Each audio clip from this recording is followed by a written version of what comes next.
I've seen things that I don't think kids should ever experience. You know, people being shot in front of me, bombs falling, and like saying goodbye to your mom every day, which was a journey on itself, you know, like how do you flee a country when all the borders are closed? Nermina Pieters-Mekic is a model, singer-songwriter, and former star of The Real Housewives of Cheshire. From surviving the war in Sarajevo to battling aggressive breast cancer at just 33, she's a mother and founder of Equity London, inspiring women to rise from adversity with strength, grace, and unwavering purpose. How did it feel stepping from your private life into a reality show like The Real Housewives of Cheshire? I just moved to the UK. I didn't know anyone here. And it was just a really exciting new chapter because... Was it a challenging path to become a mum? How do you think that's kind of shaped who you are today? For me, becoming a mum was the best thing that happened to me. You know, you just care about this little human being a lot more than about anything else. About yourself, you put them first in every situation. I've had so many people on this podcast now in their 30s who've had breast cancer. It's actually alarming, to be quite honest. It was probably one of the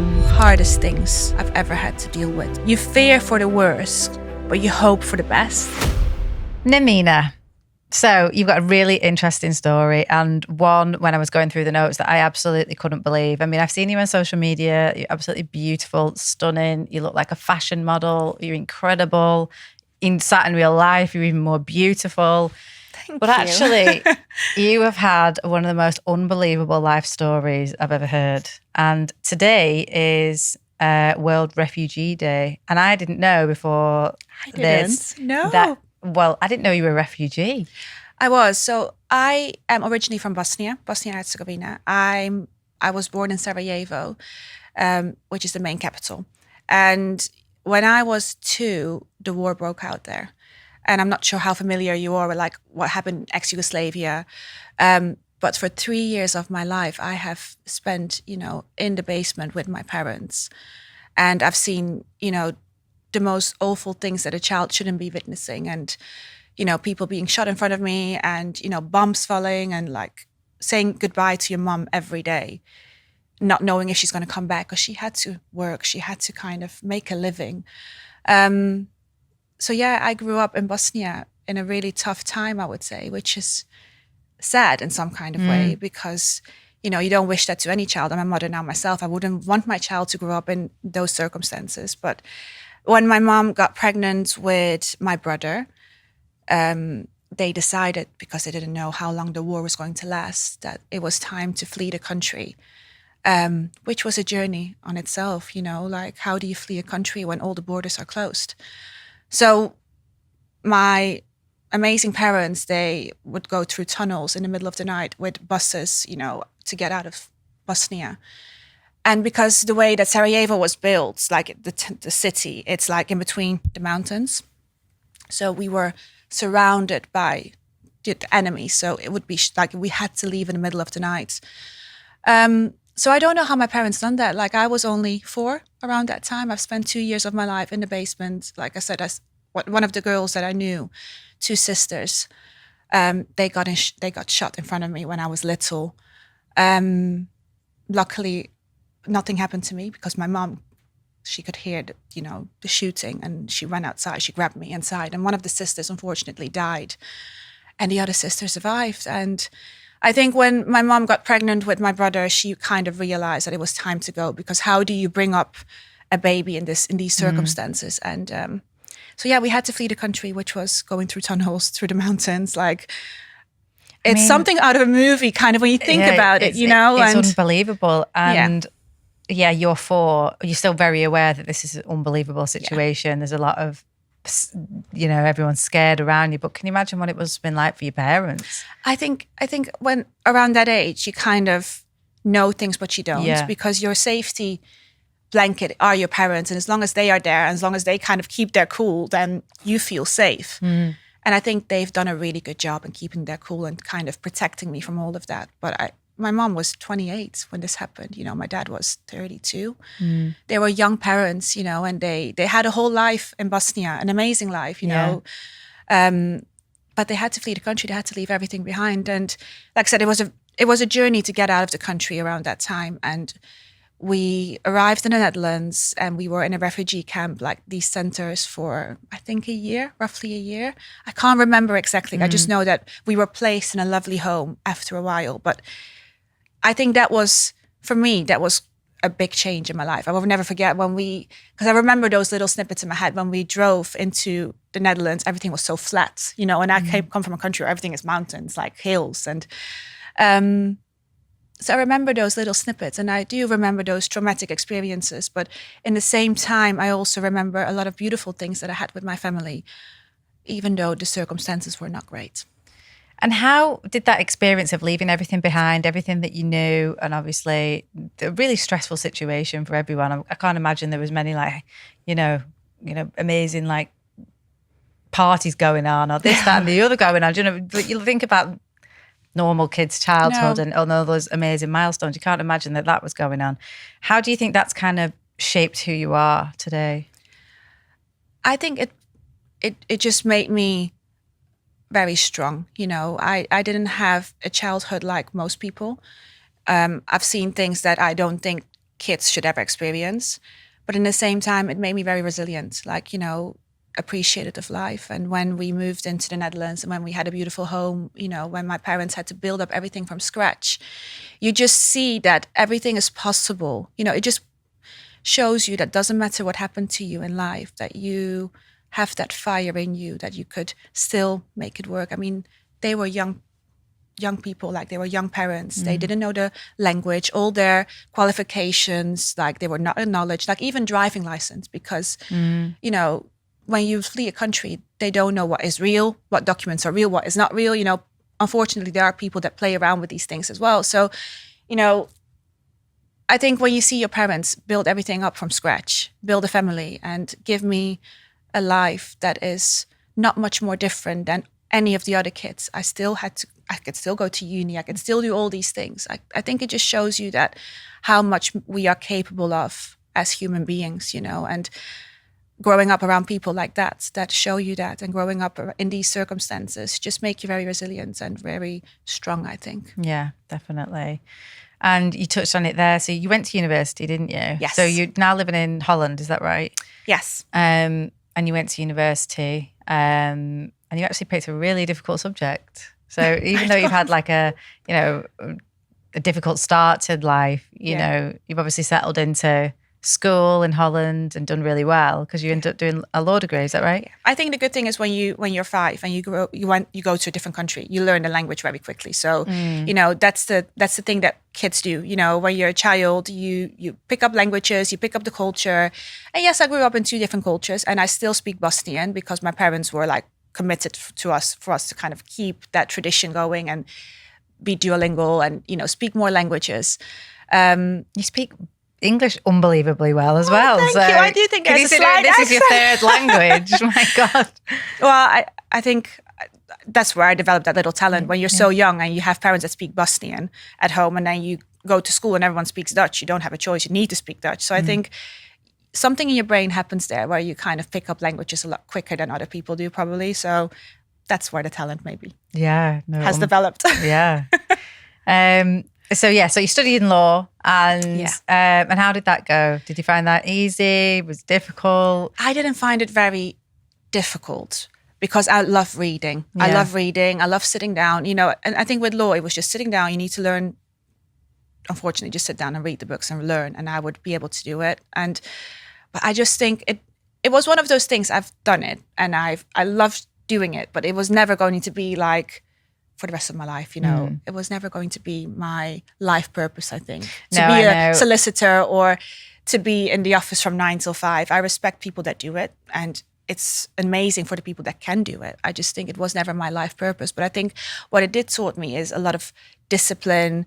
It's from a very kind of different, when you write documents, when you write emails, like everything that I've learned in those 4 or 5 years has kind of shaped me where I am right now with building businesses and, It also proves that you dedicated, disciplined, you've got a very good level of intelligence. You can actually apply yourself to a degree level in a difficult subject that, a lot of people... When you start something, I believe when you start something, you need to finish it. Absolutely. Because I think every everything that you do has like very interesting things that trigger you and you want to read about. But then there are parts you probably just find a little bit boring. And I think that's with everything in life. You find things when you go to the gym, sometimes you're motivated, you want to go to the gym, and then the next day you're like, oh my gosh. But sometimes it's nice to push yourself through that. And that's what I did with my university. Like some of the subjects I loved. Sometimes I'm like, oh my goodness, like why did I ever do this? But I agree. I started doing law for a year and thought this is not for me. Have you? Yeah, I didn't and know. I was like, Christ, this is not for me. So I really admire the fact that you managed to finish it. I ended up going back to first year doing English, Lit and History. But yeah, I hated law. That's also quite tough, and a lot of reading again. I don't mind reading. I don't mind writing. I'm absolutely like you. Anything I start, I'll finish. Yeah. But yeah, law was not for me. So kudos to you for doing that. Okay, so you said there that you couldn't really see yourself doing it as a career or a job. What could you see yourself doing then? Around that time, I was, always riding my horses. It was like a hobby. I had horses since I was 5. And I think that was a passion that started very early in life because I think it was my safety blanket. With everything that happened around that time, I could just completely relax and be myself around horses at a very young age. I've always loved music. I was always dancing, singing. I did a lot of modeling. I did Miss Netherlands and things like that around the time that I was still going to uni. So I think there was a big commitment to university. But then as well, I kind of always loved to do the modeling, the singing, the creative side of things as well. That was a big part of me. So I think there was always a little dream in me to do something with those things that I really love, that creative side of me. And I think that's probably always been in me. But, you go to uni, that's what you need to do. You start university. And I feel like from the parents that I come from, they were like, you need an education. Well, it's a backup plan, isn't it? You've got a great education. If everything, I don't know, Christ, if you didn't look like the way you did, and you know what I mean? You might have had to be a lawyer, but fortunately, you're absolutely drop dead gorgeous. And yeah, I'm sure you got absolutely loads of modelling jobs. I'm sure you got absolutely, how did you get on in Miss Netherlands? I ended up in the last 10 finalists because it was like per county, I think it was. And then that's what I did there. And then I kind of didn't go further. But I loved it. It was the whole experience, which I loved. And I loved the modeling side. I loved the music side. But my parents were quite strict on me. They were like, you need to have a university degree or some kind of degree in your pocket, and then you can do whatever you want to do. If you don't want to do it ever again in your life, you don't have to do it. And I think that comes from their background where they were in that situation where they knew if you don't have anything, like you need to have some kind of security. So I finished my law, but in the background, I always knew like, I think I'm going to do something with that creative side in me. And it's nice to have this degree, but it's probably not going to be my life purpose. And when you did you have any wild and wonderful like modeling jobs that you're like, oh my God, I can't believe I did that? Did I have? We went to this job, and actually this was when I was to Saint-Tropez, and it was just wild. And we stayed in this house, and it was just, crazy. Just crazy things happened there. Can you elaborate? What I know what goes on in the south of France, but maybe the audience doesn't. What happened? I just think it was actually a really fun modeling job. But one of the hairstylists. I feel like the men in the south of France are very predatory. Yeah, and they're usually like older. It was more the team actually. As really? Well. Yeah, I had this hairdresser, and he was like he works with Lady Gaga, and he's a really famous hairdresser.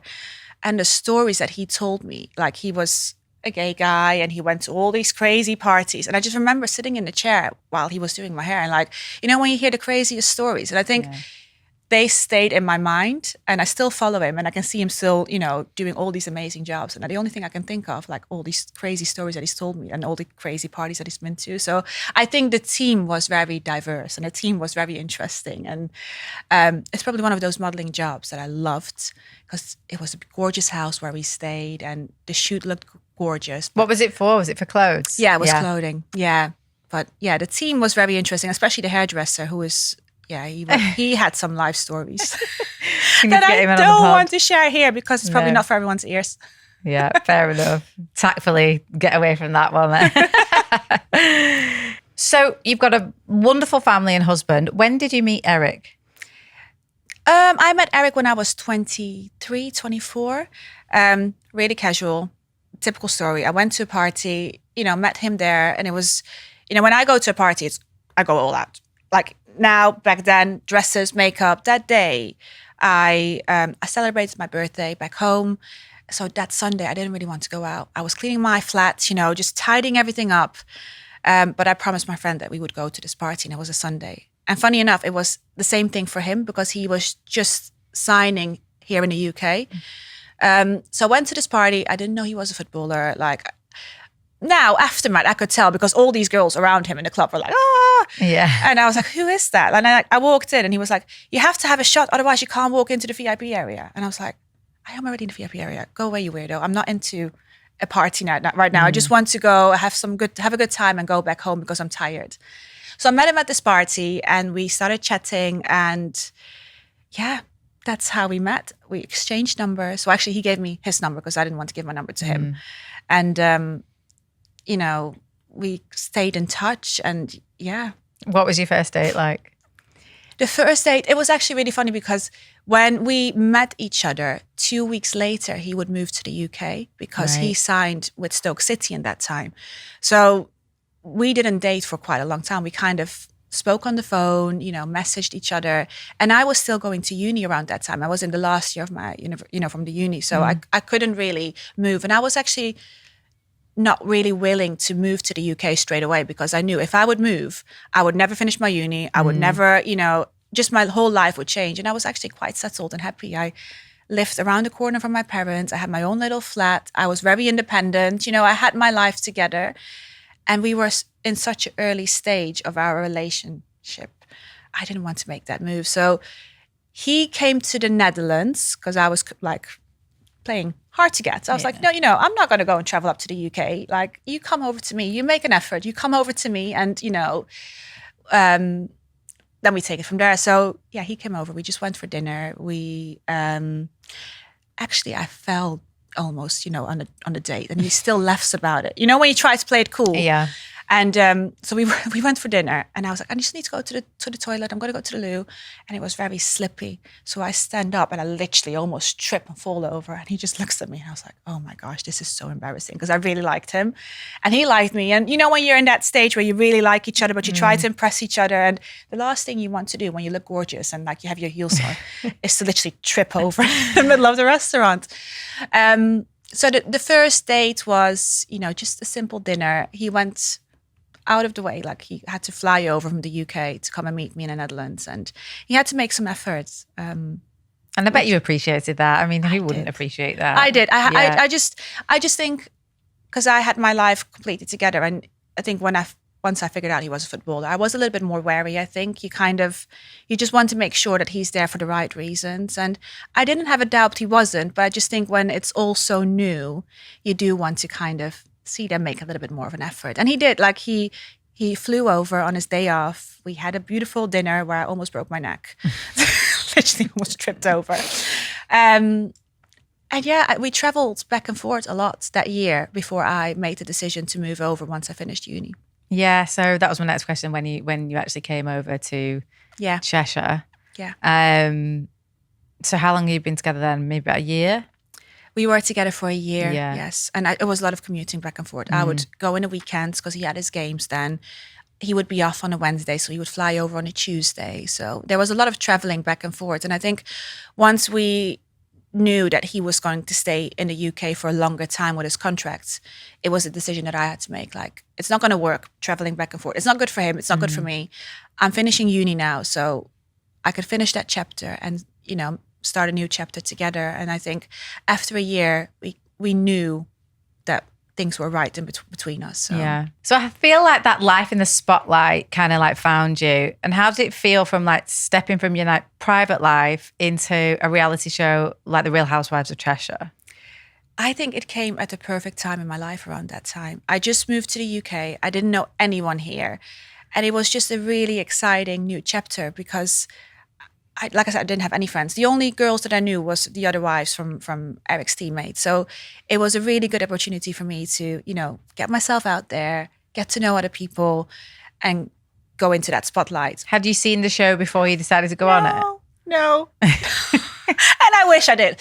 No, I'm joking. I watched the one from Beverly Hills, and but I've never watched the Real Housewives ones. And when they approached me very quickly after I moved into the UK, I actually had my social media on offline when I moved here. And then I put everything up, and very quickly they approached me. And I was like, oh, this is exciting. I can, pick up my singing and my modeling and do all these amazing things. And this is the perfect platform. So I think I made it a lot prettier than I thought it was going to be. I didn't realize what I was getting myself into. But in the same time, it was the best platform for me around that time to join a show like that and get myself out there and get to know people and, create my own little bubble. What do you think was like the biggest misconception of you, like on that show maybe, or things that you wish you could see, like people could see beyond? I think especially around that time, because we were just married and I was this little princess, like Erik and I travel. Like little pop star, because Yeah. you're trying to get, in the show you're pitched as this singer and you're trying to launch a singing career. That's why you did the performance on the show. And yes, and you dropped dead gorgeous, footballer's wife. I think a lot of stereotype kind of things. I think some of the other girls as well, and they got to know me better. I just think there's a very stereotype kind of picture that you're painting there. And I think once they got to know me, they actually saw that I'm really hardworking, and I do a lot more than just, sit at home and be pretty and, make sure that my hair looks good. You're not wrong. And I mean, I spoke to somebody, quite well yesterday, and a lot of the words that came out of her mouth was like very competitive, very determined. Yeah. Very kind, but, she's absolutely no fool. She's not, she's so on it. Yeah. And I was like, no, she's like, you're going to love her. I was like, no, I can tell already I'm going to love her.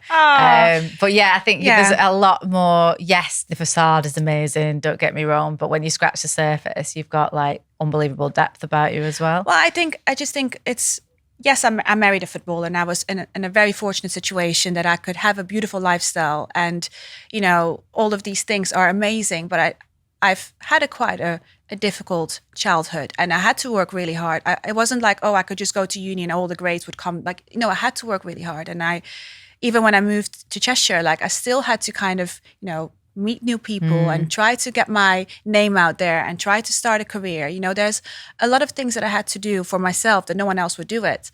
No one's coming to knock on your door. No. Like no one's coming to bang on your door and go, oh, hi, by the way, I don't want to be friends. No, exactly. Like you've got to put yourself out there, put your head above the parapet. Exactly. And, it's difficult forging relationships as an adult. It is. It's difficult in a new area, new country. Yeah. No family around as well. Yeah, I think that's the hard part, because I had my family around the corner, and you move to a beautiful place. Like Cheshire is gorgeous, especially for me with the horses and the dogs and, the countryside. I loved it. But at the same time, you have to get to know people. You have to get yourself out there. You need to make an effort, because no one else is going to do it. The guys, they go to the club and they have their lives and their little teammates, like all of them around them.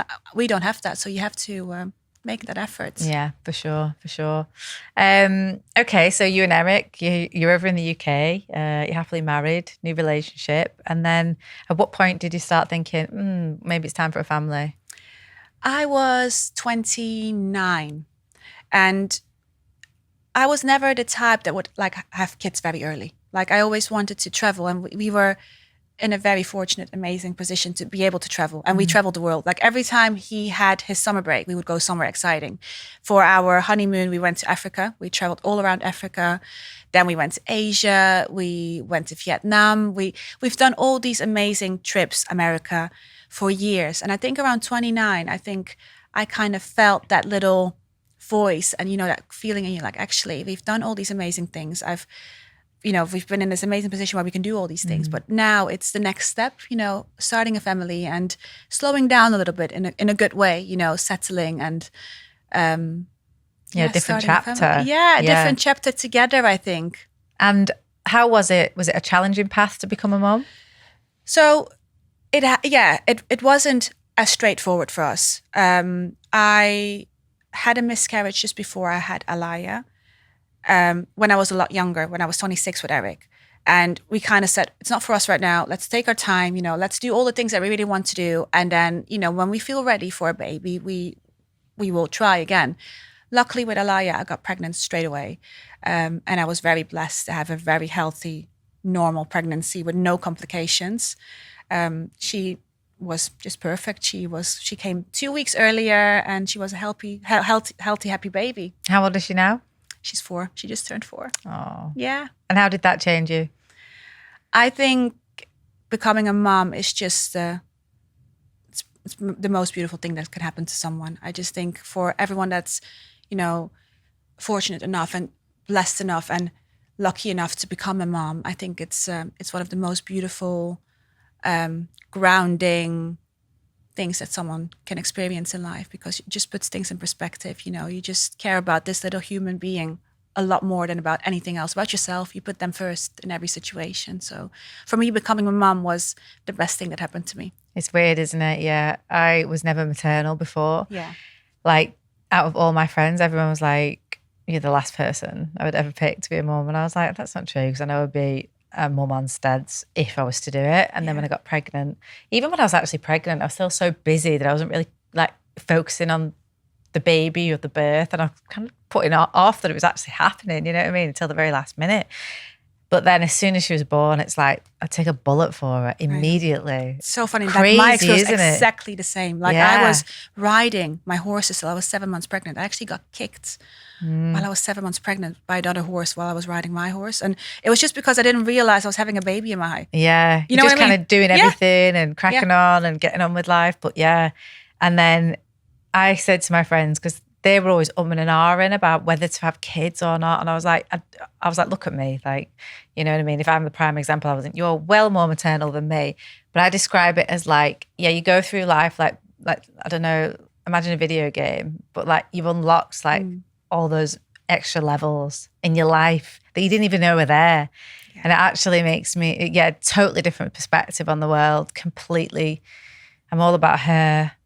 Different shift in my ambition. Yeah, definitely. And I recognize that so much. I just think it grounds you as well, doesn't it? It just, you see the world through their eyes and the excitement through their eyes. And, you kind of relive your own childhood through them as well in some kind of way. And I don't know. I just think for me, becoming a mom was the best thing ever. And I just I remember saying, I would just wish I did it sooner, because this love, this amazing little creature, like human being, is just my entire world. And I just said, I wish I did it sooner, because it's just so nice to become a mom. But in the same time, I think I was ready. Yeah. I was ready when I was 29, I was 30.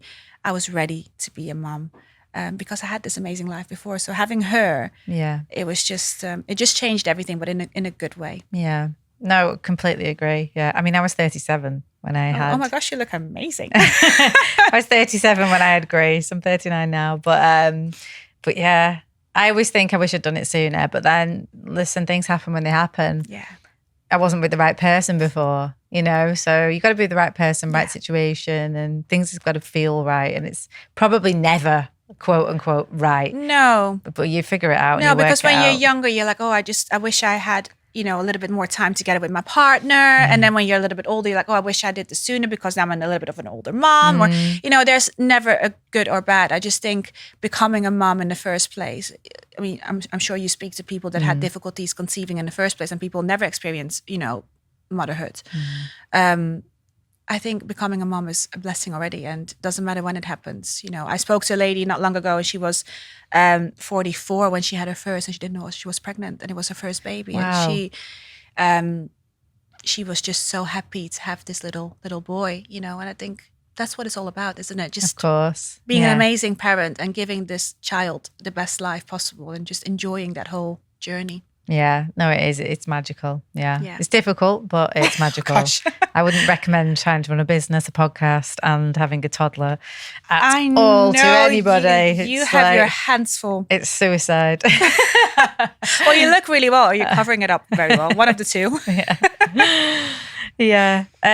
So the other big pivotal moment in this, I couldn't believe this, but when I was researching you, even to get you on as a guest on the podcast, and I was chatting to our mutual friend that we know, and I remember seeing this story 3 years ago or a few years ago, and it then stuck in my head, and I was like, oh my God, am I right in thinking that you had breast cancer? Yeah. And she was like, yes, she has. And I was like, oh my God, like this, I couldn't believe it. And I was going through your Instagram, and one of the pinned posts is you like, like in a bed, in a hospital bed. And I just thought, oh my goodness, I've had so many people on this podcast now in their 30s who've had breast cancer. It's actually alarming, to be quite honest.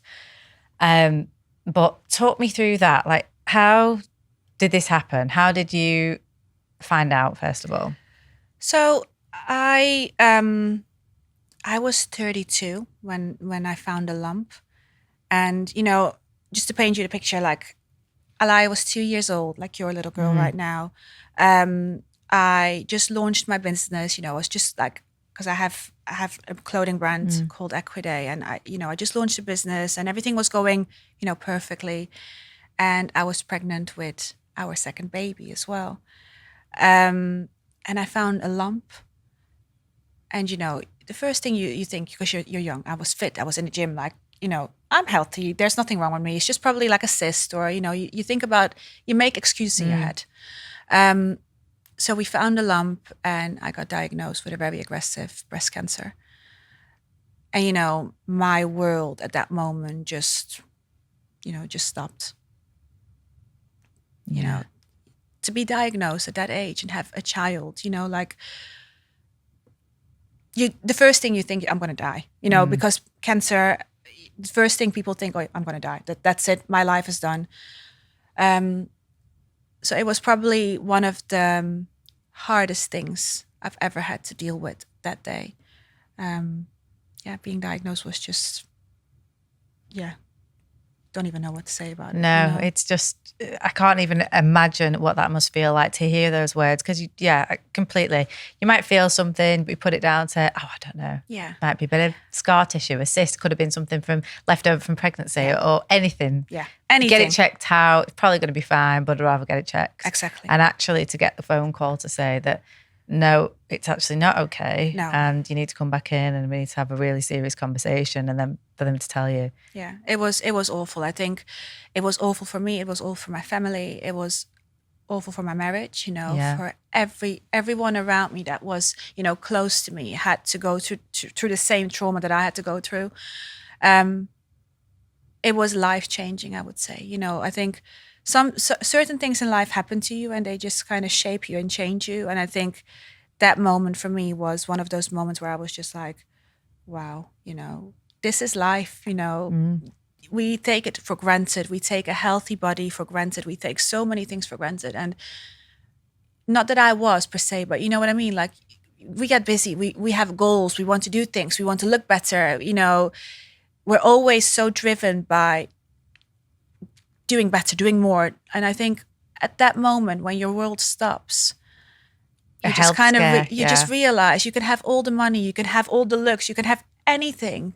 If you don't have your health, you're nowhere, because if that's taken away from you, like, where do you go next? It's, for me, that was a life-changing moment, and I don't wish it on anyone, especially not when you're a young mom. And, and that journey that started after being diagnosed, I had 6 rounds of chemotherapy. I had, 15 rounds of, I don't even remember. It feels like a blur sometimes. I had 15 sessions of radiotherapy. I had 18 cycles of the Herceptin. Like, I had 1 operation. I had a mastectomy. I had a reconstruction operation. Like, for 2 years, my life was filled with, hospital appointments every week. Like, not so long ago, like literally till like a month ago, I was still doing checkups. So it's probably going to stay like that for a very long time, and I'm never gonna completely relax into it.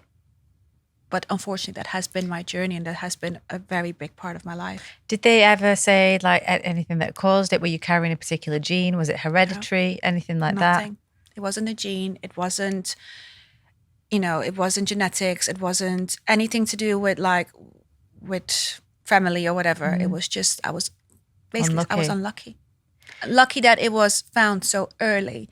Lucky that it didn't go into my lymph nodes. Lucky that it was treatable, and extremely lucky that my body responded so well to treatments. The team around me has been amazing. The doctors have been so good with targeting the tumor and, the disease with everything that they could.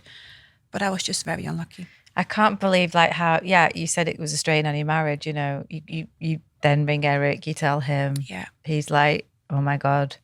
Yeah, he's been my rock. I'm not going to lie. Oh, yeah. He's been my rock. And every time I think about him, it makes me emotional because, you know, you need your family around. You need it, because I always say, and I always get emotional when I talk about it, it's a very lonely journey, you know, having cancer and being a mom, and you fear for the worst, but you hope for the best. You just hope that you're gonna win this. You hope that you're gonna, you know, this is going to be a very little small blip in your life, and that you can look back at it as a small blip. But there's a big fear there as well. And I just think being surrounded by family and friends and having a strong marriage like I have with Erik is just so important, because you can't do it alone. Like, it's a very lonely journey, but when you're surrounded with so much love and so much support, it does make that road a lot easier. Yeah, I can just imagine if it was me, like, going through this, and I'd be thinking the worst, like, oh my God, Grace is going to grow up without a mum. That's what I thought. That was my biggest fear. How's Erik going to cope? Yeah. You know, being a single dad, or like everything goes through your mind, doesn't it? And I did. I was kind of saying, well, we need to get this in place. And yeah, bless him, Erik was like, just calm down. You're not going to die, you know, like, just calm down. I was like, yeah, but it's easier for you to say because you're not dealing with this. And I think, I think it's hard. It's a very hard journey for everyone that's going through it. It's not easy. Yeah. No. And then, like you mentioned there, you had to have an operation. So you had a mastectomy. Yeah. And that, again, is something, I mean, I've had ladies here again that have had mastectomies, and I've got a friend also who's just had one. She posted a picture the other day of this like bra on, she's trying to make light of it and everything. And I'm like, you're still here. Yeah. Again, she's in the same situation. She's got a little girl who's 6. And obviously that's like your womanhood, isn't it? You know, there's a lot of psychological things that happen. I don't know, that's me and as an outsider looking in, but I wouldn't imagine how that feels. Was that, you know, but I suppose when you're like almost in your head thinking, well, I'm going to die, this is a no-brainer. Do whatever you have to do. Yeah. I think a lot of the things, I think when you go through cancer, you lose your hair. Like, I had luckily grew all back, but I lost a lot of my hair, even though I was doing cold capping. I think your skin changes, everything changes, you know, and when they take that part away, I was really happy to get it removed, because I was like, just get it out of my body. I just want to get rid of it. But then in the same time, you know, I had like a tissue expander, so I had kind of an implant, a normal breast, and you know, we went on holiday, and it was just in between my treatments. Erik was like, we need to go away for a few days. And I was trying bikinis on. I was like, but how am I going to cover this up? How am I going to feel a little bit like myself? And it was hard, you know, but in the same time, I think when you're going through these treatments, you kind of go from treatment to treatment to treatment. You kind of have the long run in your head. You know, this is a goal to, you know, have that final operation, and all these steps in between, I just need to survive. And that's what I've done. You know, I just survived in between those little steps. Every treatment, every step was one step closer towards being healthy again. And that's how I kind of kept my mind as, you know, as good as it could be. Yeah, it's unbelievable. Yeah. Like, I couldn't believe it. Yeah, when I was looking at the notes, and I was like, yeah, to be so young, to be kind of, well, we can't put it down to anything. It's so worrying. Like I said, I think it's happening so much more with young women in their 30s now.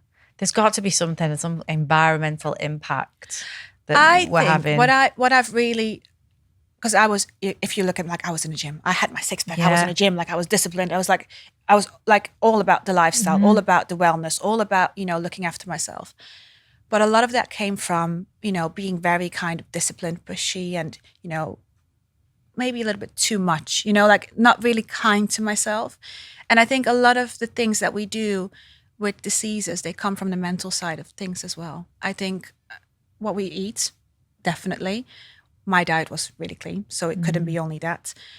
I think a lot of it came as well from me not being completely kind to myself all the time, you know, just pushing. I was pushing this brand, I was doing this, and I wanted to look good, and I wanted it all, which is amazing. It's nice to have it all, because we live this life, so it's nice to enjoy life to the fullest. But I think a lot of it is sometimes slowing down, and I think that gives a lot of diseases on us as well. I think we could make ourselves ill by not looking after ourselves mentally, and not looking after ourselves enough to kind of say, well, actually, doing a little bit less is enough as well. You know what I mean? Yeah. You know what I'm trying to kind of say? Like, absolutely. Like, we're just, everybody is like productivity stacking. Yeah. I do it. I'm one of the worst at the moment of doing it.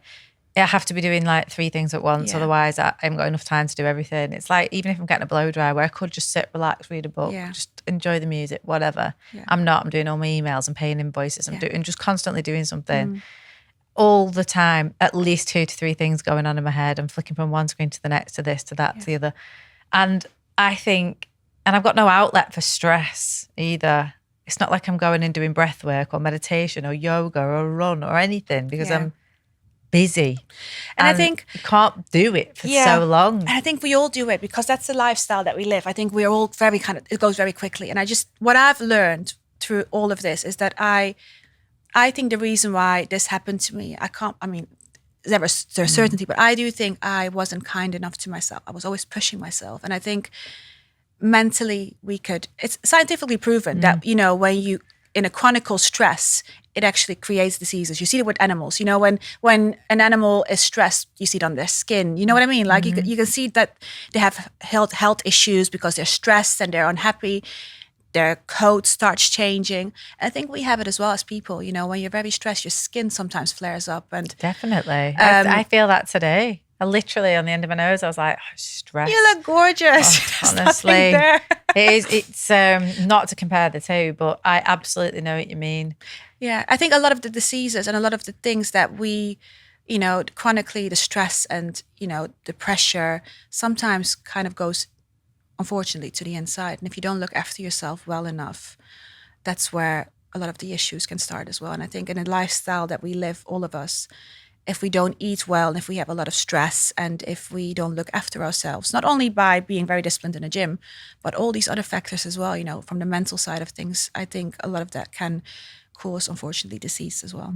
Do you feel a certain pressure to look a certain way, or did you back then? Well before this, I look on your Instagram and it's absolutely perfect. You look beautiful. You're so resplendent. Your dresses are gorgeous. Fabulous. Absolutely fabulous. Do you know what I mean? But I can imagine that, and you've got loads of followers. I can imagine it comes with a certain level of pressure. It does. But I think a lot of people that bump into me, they will see me in my gym gear, in my riding gear, because that's what I do every day. I pick Kalaya up at school, in my gym gear or in my riding gear. So, but in the same time, I think because when you've been on a reality TV show, when you've been in the public eye, you always have that little bit of a pressure that you feel like you need to look in a certain way to kind of be a little bit representative. You can't look completely like you just woke up and rolled out of bed. So I think there is a little bit of a pressure there, but I just try to take it with a pinch of salt because, I can't be putting my makeup on for 3 hours every morning when I go for school runs, and I think there is a certain pressure. And I think the pressure for me is more, I want to stay healthy and fit. And that's the pressure that I'm putting on myself to look after myself in the best possible way. From the outside, when I make a picture, I want to make sure that everything looks good, but I'm just trying to be a little bit kinder to myself on those things, because at the end of the day, especially after everything that I've been through, it just put things in perspective and you just think, you know what? Who cares what people who've never met me think? Yeah.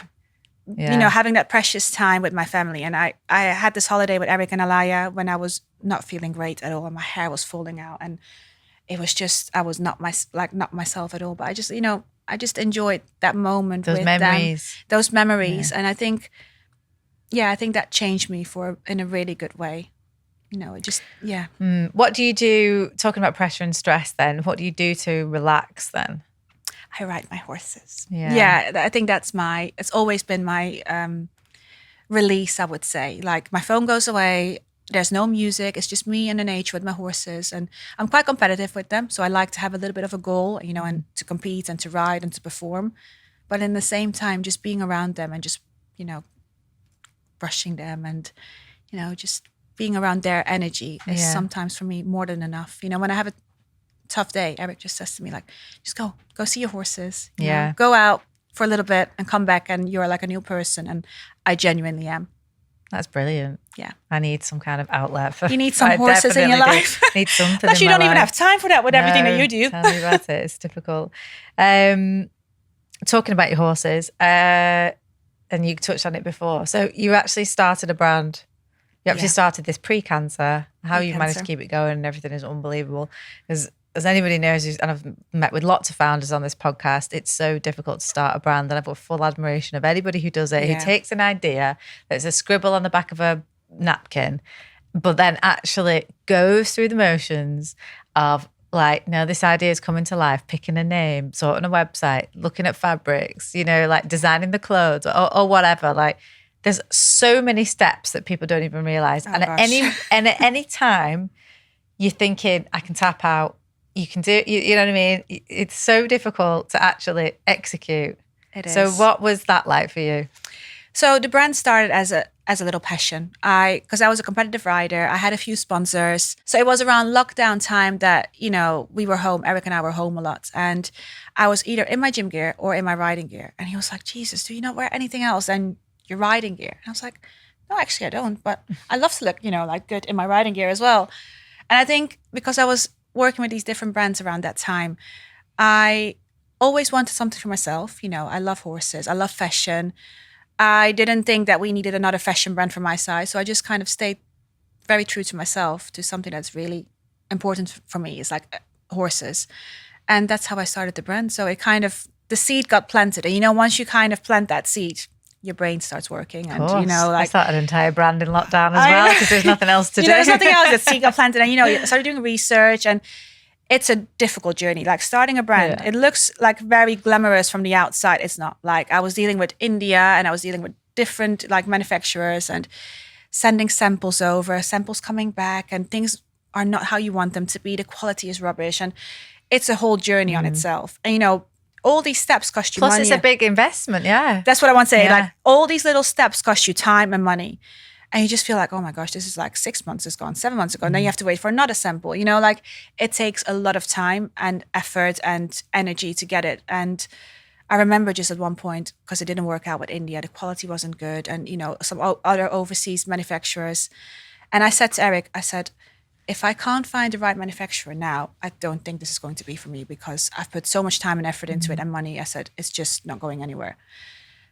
My nature, once I start something, I'm gonna make it happen. And I went to Portugal. I found a really good manufacturer there, really good contact. Got everything designed in Portugal, and kind of that's when everything kind of started in a really kind of nice way, and I kind of got this brand together. But it wasn't easy. I'm not gonna lie. It was a tough journey to start a brand and to find the right people, to trust them with your product, because I wanted it to be, environment friendly, and everything that we've done there, it's done in a really nice way. So it's it sounds sustainable, like everything's thoughtful.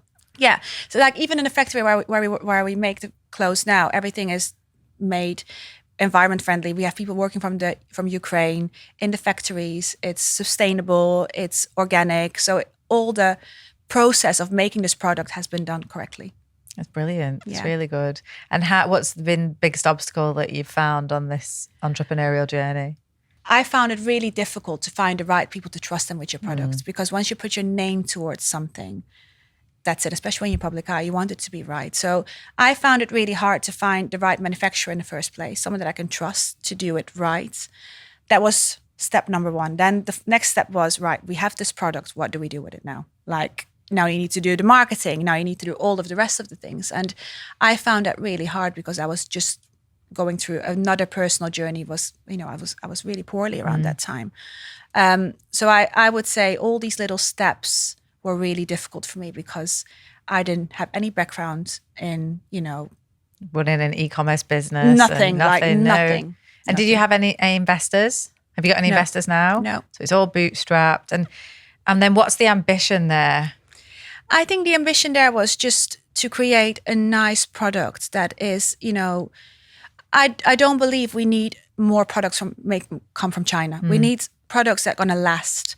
And when we made these, riding clothes, everything was environment friendly. It was done in a really nice way. It was ethical. It's going to last. So I wanted to create something that's going to last for a few years. You can wash it and you can wear it. So I think my biggest thing was to create something that's going to last and people can wear it year after year. That's good. And then what's the vision for the business? Do you want to scale it? Do you want to, is your idea to go into retail? Are you in retailers at the moment? No, at the moment we do everything. I do everything myself, Yeah. and I have a lovely little team of people that help me with the marketing. We ship everything directly to the clients. You know, everyone that buys from us directly gets a nice little message. Everything is being packed in a very personal, nice way. And for now, I want to keep that control with me. If I find some nice stores and shops that have that same kind of background and principles that we have, I would give the product, but I just think it's nice to keep it now under control. So yeah. because I just want to make sure that people get that whole experience. So when you buy our products, I just want them to feel like this has been, you know, from making the product till delivering the product, it's been thought about and it's been, you know, looked after with care. Yeah. No, I completely get that. Which is why we still fulfill our first orders in our office. Yeah. I can literally see them. I can see the names on the page. Sometimes I know them, but we try and give it an little bit of special something on the first order.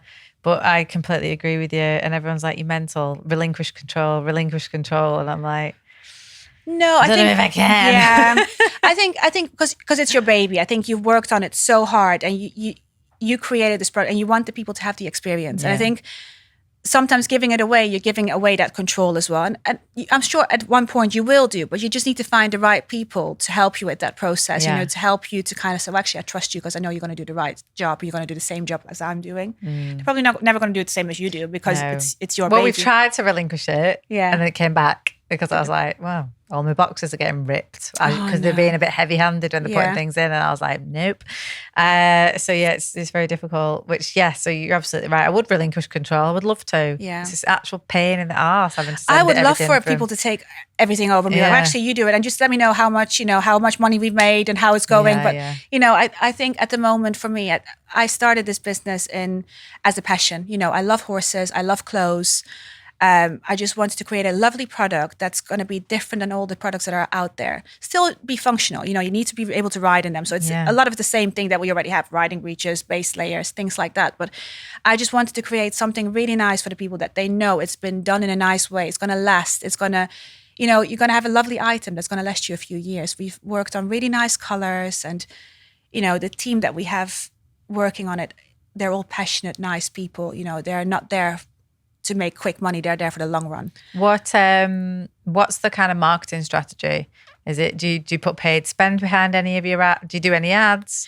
Do you do any influencer marketing? Influence. I have a lot of professional riders, influencers that are wearing the product. And a lot of the things that I do is go to, you know, the trade stands where you go to big shows. So we've done the London International in winter. We did Bullsword. We're doing Bullsword in 2 weeks again. So there's a lot of trade stands where I'm there. I speak to. I was going to say, are you there? Yeah. People love meeting you. Yeah, I'm sure they do. I am there, and I love it because I can, you know, I love to see people feeling the fabrics and be like, oh, actually, I love the fabric, or I love the fit, and it's nice to see the garments on different shapes of people. You know, some people are a little bit bigger, some people are smaller, and it's nice to see when the products fit everyone really nicely and when you hear the compliments and all the feedback. Sometimes people say, actually, I don't like this color or I like this. And being there physically and, you know, listening and taking it all in is for me the biggest learning kind of curve. I would film all that. Yeah. I would film all this for your social media. 1,000,000%. Yeah. You are the brand's biggest USP. Yeah. And I don't think you leverage yourself enough because you're very likable, you're really talented, you're really competitive. You actually know everything there is to know about horses and riding. Yeah. This is a genuine passion. And I don't think we're seeing enough of you and everything you've just spoken about your thought processes when you're designing these clothes, the fabrics you're picking, why are you doing that? Why does the design look like this? All that I think needs to be in the backstory of all these things. Well, we tried. I think we tried in the beginning. I think there are some videos online where we kind of show them how the products are made and where they're made. I would just do it low rent with your iPhone. Yeah. Honestly, raw, unfiltered. Yeah. It's something that I need to lean into a little bit more as well. Yeah. But honestly, I think sometimes it's scary because you want to make it look professional. Yeah, honestly, telling you now, some of the biggest blowing up brands, they are just literally, here's what we're doing today, what we're doing today. And the thought process of how and why you've picked those design decisions. Yeah. So powerful. Bring everybody in on the journey. Yeah. Well, like I said, it started as a passion and it kind of grew into this big collection. We have a big collection there, and there's so many different people involved. I'm still in control of everything, but I love that because like I said, I'm there every trade stand show. I am there. Like I'm working from 9 o'clock in the morning till 10. I build everything up. I know visually how I want the stand to look like, the colors. And I enjoy that. I really enjoy that part. Not a big fan of the marketing, I'm not going to lie. I don't like all the ads and things like that. I don't enjoy it. But I love being there on the photo shoots. I love seeing the influencers in the clothes. I love seeing the professional riders wearing it. And I think I enjoy that creative side of the things a lot more than the marketing side of the business. But you need both. I think you need to balance those things. But I just think that's going to always be for, being the head of the company. You have to kind of split yourself in different areas. What's kind of the vision for the business? Do you want it to be like the next Holland Cooper? Like, do you want it to be a big, big business, or are you just happy with it being a nice lifestyle brand for really like a niche audience? Yeah, I think a niche audience would probably be my preference. I wouldn't like it to be too big because I think once you spread yourself too big, it becomes a monster. And I'm not in the position right now to handle a monster. I'm too involved. I like to be involved in the design part. I like to speak to the clients. I like to speak to people that are wearing the brand. So right now, my vision is to just create a very established, well-respected brand that people know for their quality, for the design, for, all the ethical reasons as well. So those 3 points are very important: quality, ethical reasons, and the design and, how it fits. Once I have established that, maybe in long term, we're going to create a monster, but for now, it's definitely just establishing that quality. Yeah. And that, you can scale later, get all the fundamentals right. And then if you're thinking maybe when Elia Rose is a little bit older and you're thinking, I've got more time on my hands now, I can actually scale this or bring on more team or and then whatever. And at that time we will have more people involved that could, I can delegate things because I don't believe we can be good in everything. My side of the creative things, how things have to look and how things have to feel, that's my talent. But I'm sure there are people that are very talented in marketing and they are very talented in certain other things that I'm not talented with. So I think once I find those people, I'm happy to make it bigger and to go a few steps further. But right now I want to establish that core, that quality and that people know who we are and what we do and what our qualities are. Definitely. Okay, we've nearly come to the end of the pod, but I've got one last final question. I am so warm. Am I very shiny or not? No, you look great. We've got one last question if I'm going to let this in. So, Nermina, what is unfinished for you? What dream still keeps you awake at night? I think for me right now, after everything that I've been through, I think I had quite a traumatic childhood. Still have beautiful memories to my childhood. I think I've been very lucky to have such amazing parents and family around me to kind of be where I am right now. I had a really tough journey the last 2 years with being poorly. I created a business. I'm a wife. I'm a mom. I just think right now I really want to, like we talked about it earlier, I do genuinely believe that a lot of the things that the diseases and the we get poorly. I think a lot of that comes from not looking after ourselves from a different kind of way. You can eat whatever you want. You can have a super clean diet. You can look like $1 million, have a six pack. But I genuinely do believe that there's a mental side of things that we need to look after as well, from a spiritual side, holistic side. And when I was younger, I always, maybe because I had such a tough upbringing, like a Tony Robbins. And I was 19 when I had this first book.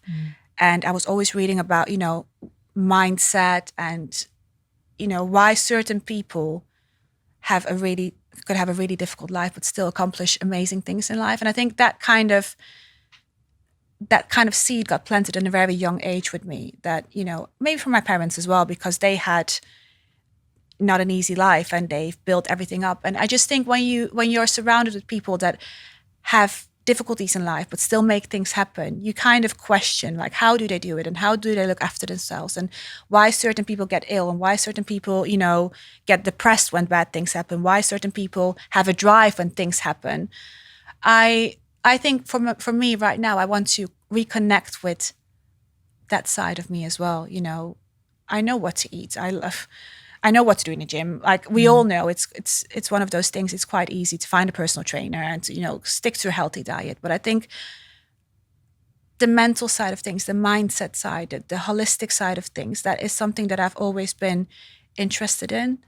And after everything that happened, it kind of made me reconnect with that, with that feeling of, actually, you need to look after yourself as well. And there's a lot of the things that we do every day is like an autopilot. You wake up, you do this, you're not you're not present, you're not appreciating life enough. So I think for me, definitely the business, that's going to be my drive. I love having a business. Sometimes I hate it, like we all do. Sometimes like, why did I ever start this? I had such a lovely life. But I love that side of ambition in me and to create a product. And I love that. I love staying healthy. I love healthy food. I love cooking and all of these things. That's always been a part of me. But I think that wellness side of, reconnecting with yourself, being kind to yourself and, exploring that area. I would love to do that a little bit more now, because after everything that happened, you can't go back and be the same you. You kind of realize there's so much more to life than just working and, chasing things. We are very, we are very lucky to be here, and life is such a short little thing that we get to live on this earth. So I just want to explore that a little bit more and just look after myself and, build businesses, have it all, because why wouldn't you have it all? Like we are here now, and when you can have it all, do it, but enjoy it in the same time. Don't do it because you think you have to do it, but do it because you can enjoy it as well in the process. So definitely, life is not about the destination; it's about the journey and how you get there. That's Definitely. actually so true. Definitely. We've come to the end of the podcast now, and I know that was your first ever podcast. How did you find it? I loved it. You made me feel so comfortable, and I actually forgot that there were cameras around. Yeah. So no, I loved it, and it was just like having a chat with a good friend. So yeah. Oh no, you're a perfect guest. And you're unbelievable life, and I think this is going to be an unbelievably inspirational episode. So I thank you so much for coming over to Liverpool on the hottest day of the year. It's absolutely sweltering in here. Honestly, I feel like I'm melting away. No, thank you for having me, and thank you for giving me the opportunity to, show a different side of me and to chat about things that we normally don't chat about. So thank you for making it so lovely and so comfortable and so amazing. And thank you very much. Thank you. Thank you.